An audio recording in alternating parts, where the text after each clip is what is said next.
Oke, assalamualaikum warahmatullahi wabarakatuh. Kembali lagi di channel YouTube saya. Di sini saya akan membahas bagaimana cara memprogram menggunakan JS Programmer untuk mengerjakan program dari pintu garasi otomatis. Oke, kita lihat gambar dan kinerjanya. Berikut ini adalah gambar dari pintu garasi otomatis. Kita identifikasi input dan outputnya. Untuk input ada 4, yaitu S1 sampai S4. Untuk outputnya ada satu motor, cuma dia akan berputar 2 arah. Jadi kita butuh 2 outputan untuk putar kanan dan putar kiri. Untuk putar kanan ini digunakan untuk rolling door, naik ke atas. Untuk putar kiri, turun ke bawah. Oke, kinerjanya. Tombol S1 dari luar ditekan sesaat, tombol 2 dari dalam. Jadi intinya S1 dan S2 fungsinya sama, digunakan untuk mengaktifkan rangkaian atau kinerja dari sistem. Untuk S3 yang ada di atas ini, di sini, itu digunakan untuk membatasi motor ketika naik. Jadi ketika naik terkena S3, dia akan berhenti. Dan S4 digunakan untuk membatasi kinerja dari motor ketika turun. Jadi ketika turun, dia terkena S4, dia akan mati. Tapi di sini sebelum dia dari pergerakan naik ke turun, ada delay selama 5 detik. Jadi setelah terkena S3 5 detik terlebih dahulu, dia baru akan bekerja secara putar kiri atau turun hingga terkena S4 dan rolling door berhenti atau mematikan seluruh kinerja sistem. Oke, langsung saja ke programnya. Kita buat S1, S2.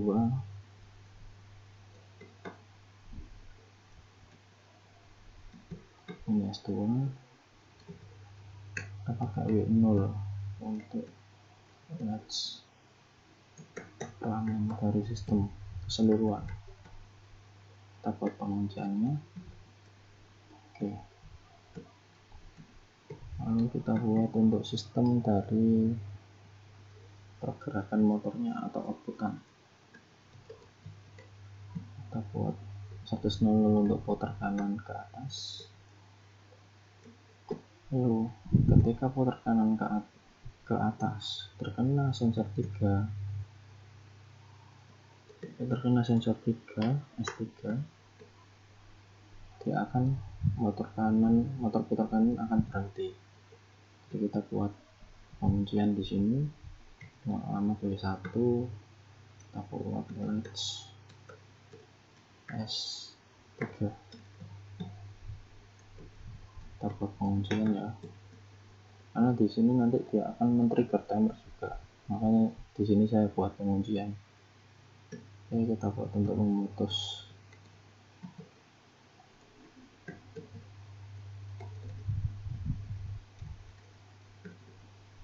Ya,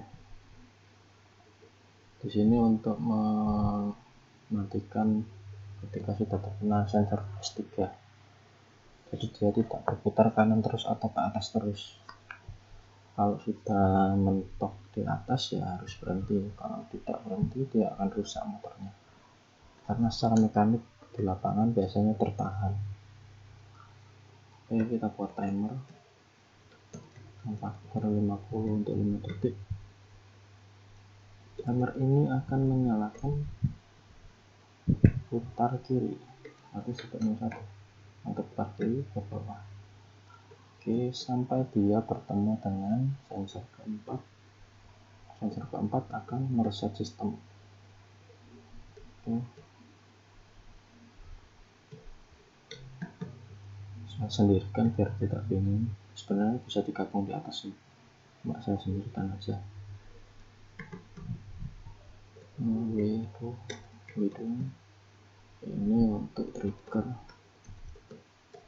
S4. Di sini saya memakai bahasa latch sama trigger ya. Latch itu untuk penguncian, menandakan penguncian ini. Trigger itu hanya untuk sinyal keluaran aja, jadi bukan penguncian. Lalu di sini saya akan mendifferentiate up, atau bisa tekan shift Q kalau sudah disetting. Kenapa differentiate up?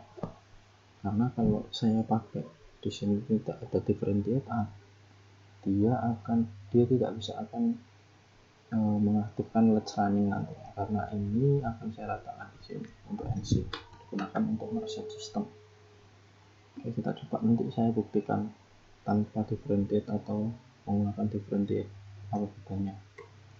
Oke, kita tes terlebih dahulu. Kita tekan S1 dari luar. Oke, motor putar kanan. Kita putar kanan atau ke atas. Bisa dilihat ya, ketika putaran ke atas terkena S3, maka dia akan menghitung timer dan memutus motor putar kanan. Motornya ini berhenti lah. Ini ketika timer tercapai, dia akan putar ke bawah.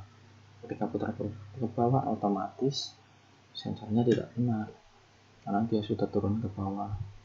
Nah, di sini fungsi dari latching tadi, dia tetap mempertahankan posisi untuk menjalankan motor kiri sampai ke tujuannya, itu sampai menyentuh S4. Ketika tersentuh, kita tekan.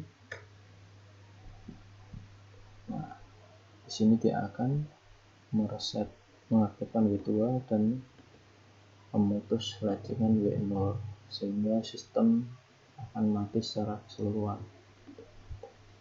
Semisal dari dalam, kita tadi kan dari luar S1, ini dari dalam.